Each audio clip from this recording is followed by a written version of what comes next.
வேலூரில் கட்டுக்கட்டாக பணம் பறிமுதல் செய்யப்பட்டது குறித்து நியூஸ் 18 தமிழ்நாடு தொலைக்காட்சிக்கு தலைமை தேர்தல் அதிகாரி சத்யபிரதா சாஹூ விளக்கம் அளித்துள்ளார். சரி, இப்போ வேலூர்ல ஒரு 10 கோடி ரூபாய்க்கு மேல பணம் பறிமுதல் செய்யப்பட்டுன்னு சொல்லிருக்காங்க. இப்போ அது தொடர்பாக தேர்தல் ஆணையம் என்ன நடவடிக்கை எடுத்துட்டு இருக்கு சார்? இப்போ என்ன நிலையில அது இருக்கு அந்த சோதனை?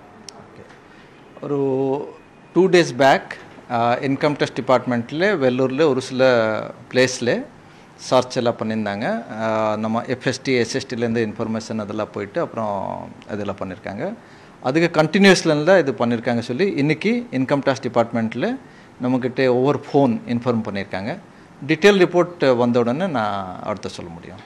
இப்போ அதில் ஏதேனும் ஒரு பர்டிகுலர் பார்ட்டியோ அல்லது ஒரு கேண்டிடேட் அதில் இன்வால்வ் ஆகிருந்தாங்க அப்படின்னு நம்ம வர பட்சத்தில் நம்ம என்ன மாதிரி நடவடிக்கை எடுக்க வாய்ப்பு இருக்குது சார்?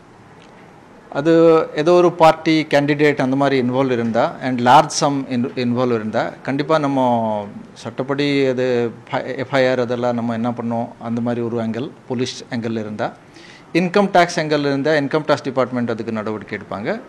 கேண்டிடேட் அந்த மாதிரி இதெல்லாம் பேரெல்லாம் இருக்குது, அது அவங்களோட கேண்டிடேட் வீடுலேருந்து அவர் சம்மந்தப்பட்ட ஏதோ அந்த மாதிரி இன்ஃபர்மேஷன் இருந்தால் எலெக்ஷன் கமிஷனுக்கும் நம்ம இன்ஃபார்ம் பண்ணுவோம்.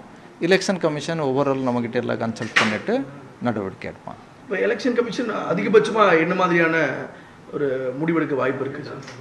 ஒருவேளை அதில் பார்ட்டியோ ஆர் கேண்டிடேட் இன்வால்வ் ஆகியிருந்தாங்கிற தெரியக்கூடிய பட்சத்தில் எலெக்ஷன் கமிஷன் எப்போவுமே free and fair poll peaceful poll இருக்கணும், அது எதிர்பார்ப்பாங்க. ஒருநேவர் ஒரு லார்ஜ் ஸ்கேல் வயலேஷன் அந்த மாதிரி இது பார்த்தா ஒரு கவுண்டர் மேண்டிங் ஆஃப் எலெக்ஷன் அதெல்லாம் பண்ணுவாங்க.